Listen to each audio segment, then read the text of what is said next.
Welcome back. I'm Richard, and today we're going to spend the next 20 minutes on a story that's right here in our home in Palacios, Texas. It's about ambition, a promise of prosperity, and the fragile boundary between public purpose and private gain. It's about a plan called Destination Palacios. Make a notation of that if you don't know or have never heard that phrase coined, then we will explain it further in this podcast. Destination Palacios, a tax increment reinvestment zone, a TIRZ, TIRZ for short, and a long-running economic development agreement with a developer and a web of affiliated companies. If you care about how your city spends your money, who benefits, and whether the law is being followed, this episode is absolutely for you. Hey guys, thank you for subscribing, sharing, and as always, we are honored to have you here at this moment, right here, right now on the Wolfe Digital Tribe. Stay tuned for another revealing episode as we touch on the TIRZ and how much, wow, what a segment this will be. So stay tuned, guys.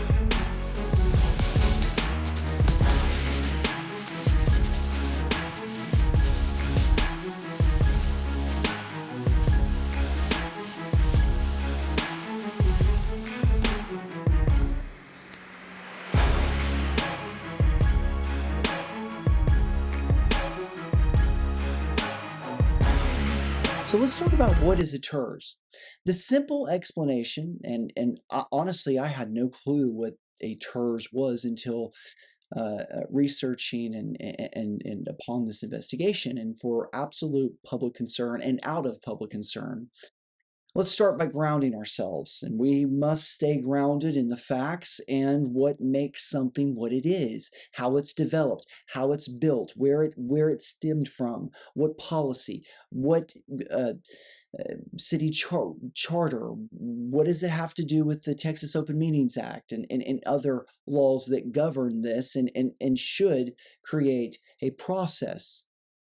A TIRZ might sound like a dense piece of government jargon, but the concept is actually simple. It's seductive and very important to your pocketbook. So think of it like this. Imagine a struggling piece of land here in Palacios. It's assessed at a base value of, say, and generates, say, $1,000 in property tax revenue for the city. Now, the city decides to designate it a TIRZ. This sets the base value in stone. So the city, along with a private developer, invest in the land, adding new roads, utilities, and a new golf course. Over time, the investment pays off. The land is now worth much more and generates $6,000 in tax revenue. The increment is the difference, folks. $5,000 of new revenue. In a TIRZ, this new $5,000 doesn't go into the city's general fund for police or parks or the many other things we need. Infrastructure, number one. The city captures and reinvest that entire increment directly back into infrastructure inside the zone itself. The idea is simple and very seductive, but for the TIRZ, development wouldn't happen. The city is using future growth to fund current improvements. And folks, let me tell you this, future growth, if you look at this developer's plats and what this developer is building and what this whole TIRZ was meant for, and it was, we'll get into that. So investment promising a cycle of rising property value and long-term prosperity. Sounds so good, right? Just like a pyramid scheme. In Palacios, the pitch is bold. Anchor the zone with a world-class golf course. Improve the municipal airport. We've heard that before. Recruit a hotel. Catalyze new housing and transform the city into a destination. The promise is higher higher property values, sustainable growth, tourism, jobs, and community pride, delivered with the refrain new tax zone. The money, the term, and the clubhouse. Think about that. On paper, the preliminary financing plan projects roughly 11.6 million in TIRZ revenue over 30 years. The proposal allegations look like this: 40% to open space, parks, and recreation, 15%, and let me show you. So on paper, the preliminary financing plan projects roughly 11.6 million in TIRZ revenue over 30 years. The proposal, guys, the proposal in TIRZ revenue over 30 years, think about that. The proposal allocations look like this, and it's right here.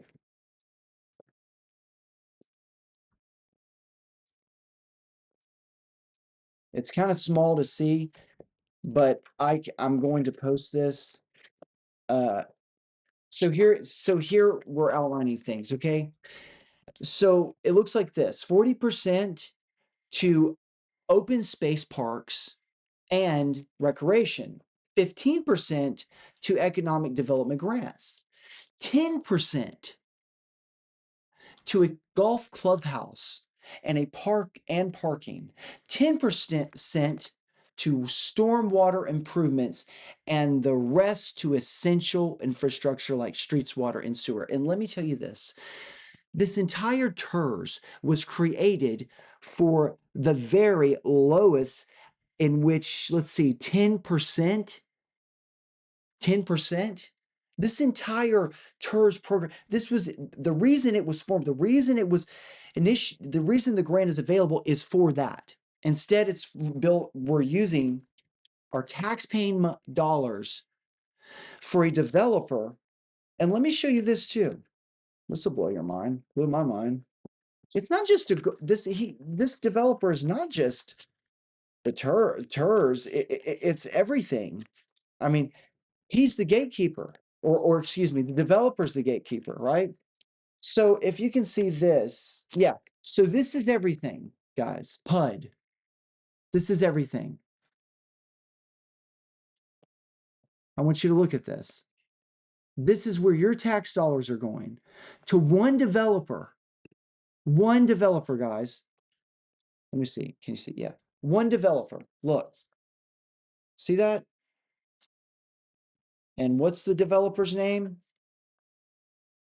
Does that sound familiar? Yeah, right. You know, it's just crazy.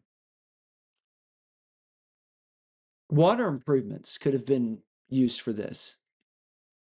And some of that makes intuitive sense, but other categories raise necessary questions.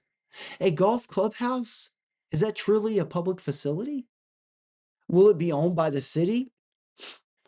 Will there be enforceable public access, or is it primarily a private amenity supported by public money? And I would go with the latter, the last thing I said. I believe that's what it is, guys. Oh man, you know, running alongside the TIRZ is a chapter 380 and 381 Economic Development Agreement with Sal Holdings LLC. It shows an effective date of February 2022. Make a note of that. And an expiration date, wait for it, of December 2078. A 56-year term. Most 380 agreements in Texas run a decade or two. 56 years is extraordinary. It binds future councils and taxpayers to commitments deep into the lives of people who haven't even moved here yet. Think about that. The core conflict of interest is what I want to talk about is who is at the center of the proposed development.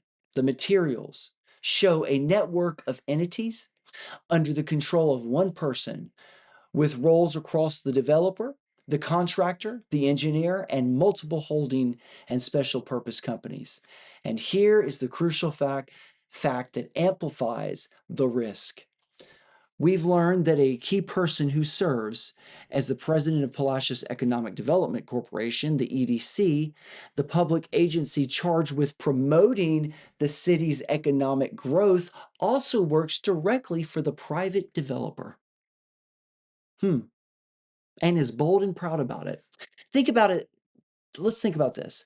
The public official whose job it is to negotiate the best possible deal for the city simultaneously is an employee of the private entity whose goal is to maximize their own profit.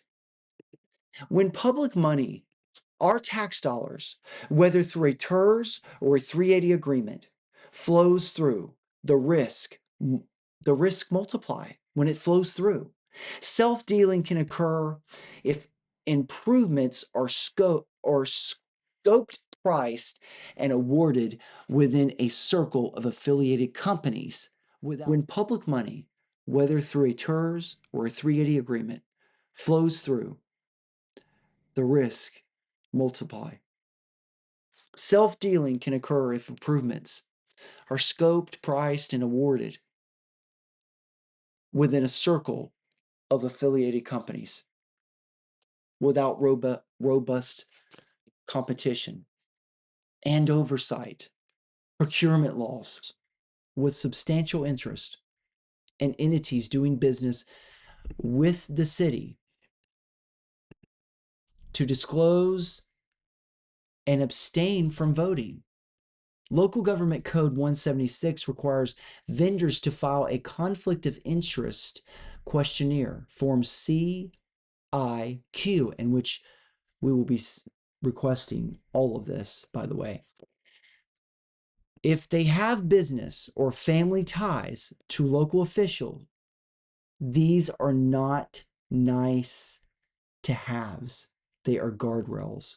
Misapplication of funds. Texas Penal Code, Section 3902, misapplication of public trust means that if public money is used in a way the law or contract does not authorize, guess what? It can be a crime. These laws aren't technicalities. They are the spine of public trust.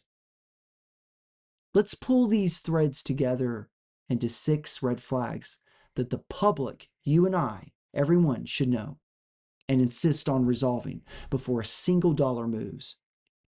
The 56-year term, let's talk about that. Where are the performance benchmarks, folks? We need to be asking our city this. Reporting obligations and enforceable termination rights in the 380-381 agreement. I want to know about the clubhouse funding. Is the clubhouse a public facility under city ownership? If not, how does its spending meet the constitutional public purpose standard? Oh man, the EDC president, DC Dunham, I believe was or still is. How are engineering and construction contracts being awarded? Hello, ma'am, please answer it. I've actually sent her an email and she has yet to respond. Where are the procurement records, ma'am?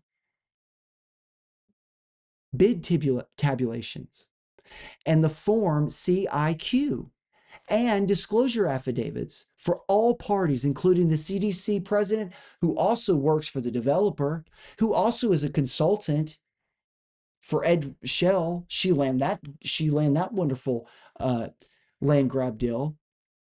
And it's glad to see our council people cozying up to these folks. Looks real good, guys. Thanks for having our backs, by the way. Do the base year values and revenue projections reconcile with the Matagorda County Appraisal District and the city's annual reports to the state comptroller? Governance and transparency is what we need most. Were conflicts disclosed, affidavits filed, and abstentions recorded as required by law? Same with the water meter situation. The real big situation. So we need to ask for proof.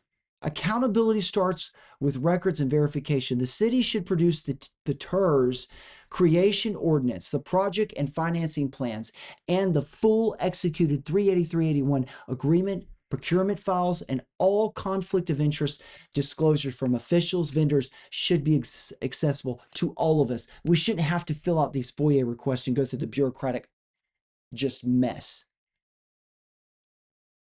The message, no new taxes, doesn't mean no risk. A TIRZ redirects future tax growth, guys. It starves the general fund to feed the zone, for better or worse. If those dollars bleed into a private clubhouse without public ownership or access, into grants with no strings, or into contracts without competition, especially where the same person is working for both the EDC and the developer, the community loses twice, once on the dollars and again on the trust, which that seems to be happening over and over and over again. So here's what we can do here's what I can do as a fellow community member, and you can do as a resident listener and a taxpayer. Ask for the documents, read them, share them, attend meetings, ask straight questions. We're done with it. We're done with the lies. We're done with the deflection. We're done with the 3-minute get up there and speak, and yet new things emerge and evolve about the very thing in which you were voting for and discussing. Makes no sense. What are the performance benchmarks? I've asked this so much. It's like you never get the answer to this. I don't even think they know. And clawbacks for economic grants. That's a good question. Were conflicts disclosed by the EDC president and others? I'd like to see the answer, because I have, let's just say, were contracts competitively awarded? In this, if the answer comes back clear and lawful, which nothing ever does for me, but if you have better luck, then more power to you, and that's awesome. We need to celebrate that. My Lord will get out in the if you're able, if anyone else is able to get this with any clawbacks, with full disclosure, full detailed information, I'll shave my head. Seriously, I'll shave my head. Or I tell you what, you get to pick. I'll dye it the most insane color you can think of, or I'll shave it, and my eyebrows. How about that? Because you're not going to get it. But if you do, that's the challenge, right? It's a framework that protects development from becoming exploitation.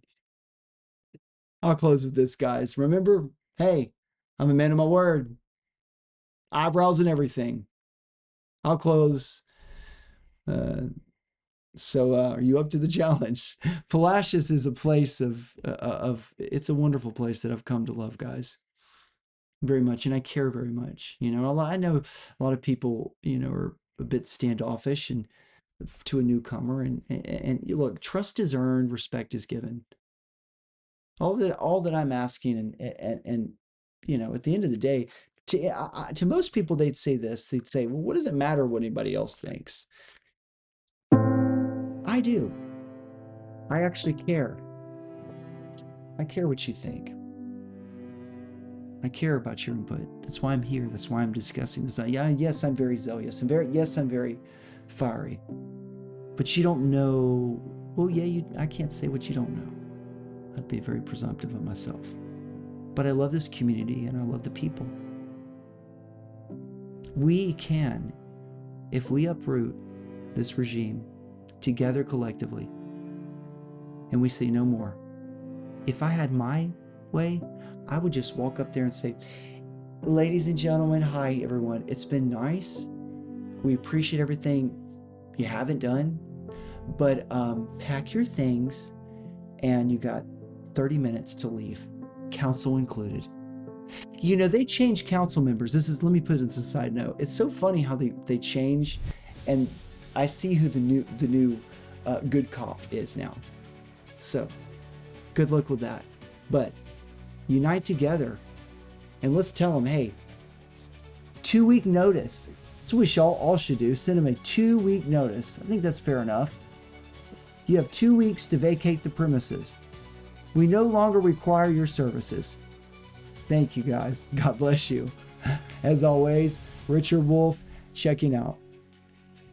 Hey everyone, thank you so much for watching here on the Wolfe Digital Tribe. I want to encourage you to stay tuned after this recap as I give you segments and documents provided here, and you can request them from me as well. But stay tuned for City Council meeting where the City Attorney fumbles, as always, through questions. Stay tuned.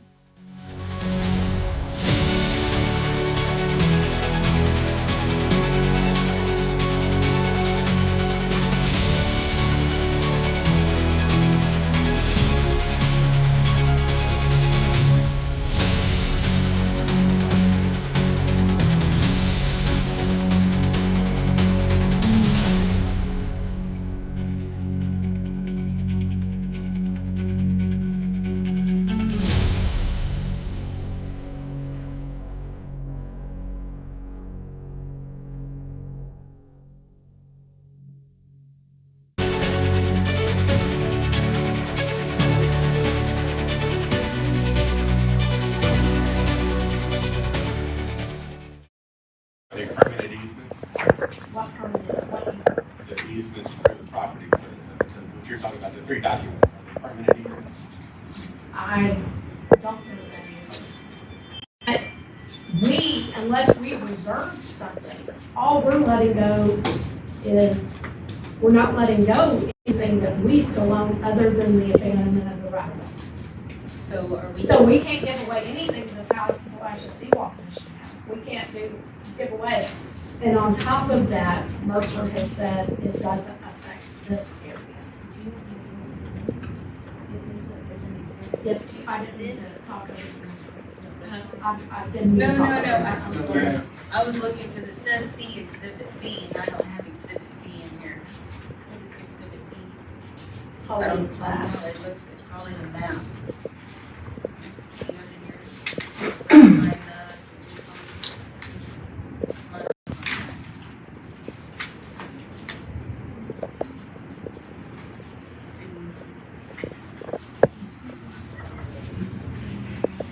It is the map that shows the 40 by 280 feet.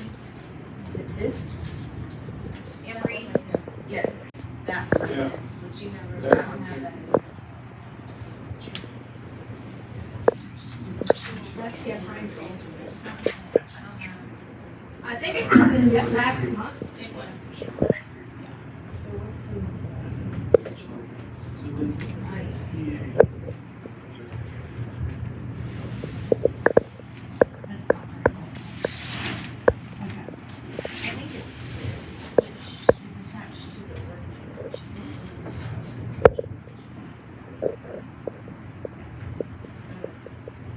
Except this, I think we have another one that So what you're saying is just the road, not just the right to have the road.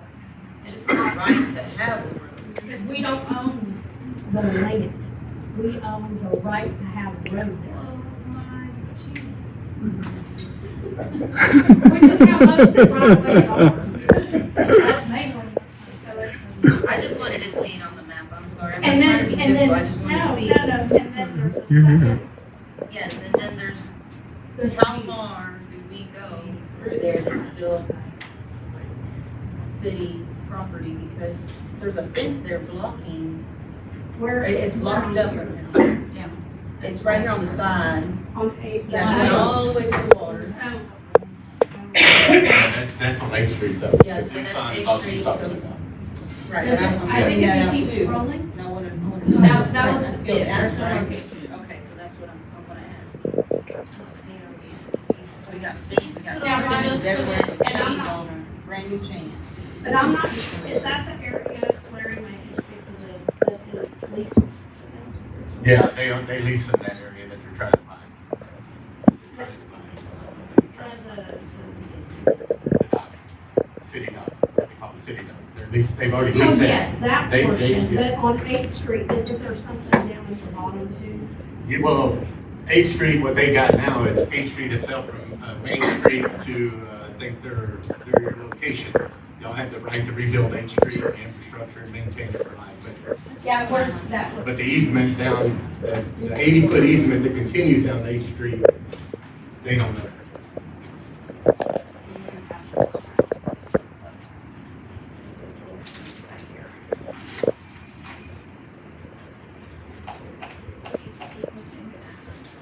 So this is what we own right here, just this little piece. The right to maintain a road, we don't. You own just a Dixon area. And that other piece that is already there. Yeah, that should This already is be there. theirs. So we're abandoning the right to have a right of way on that portion of, they own under the road. If you think, just like I was talking about Tucson, and why we can't close the back in one half is because Backen really owns to the middle of the That's a road. good bit. But we have the right to put a road on top of it. Same thing for that piece of 8th Street. ERF owns the land under it, and we have the right to maintain a road in that little square. We don't own the land underneath. ERF owns all of it already. So technically where the fence is at, where it's chained, that's actually ours. They just haven't, they broke it out. They own the land underneath, but we have the right to break that, put a road. Exactly. So I'm just saying, that's still city property. Not even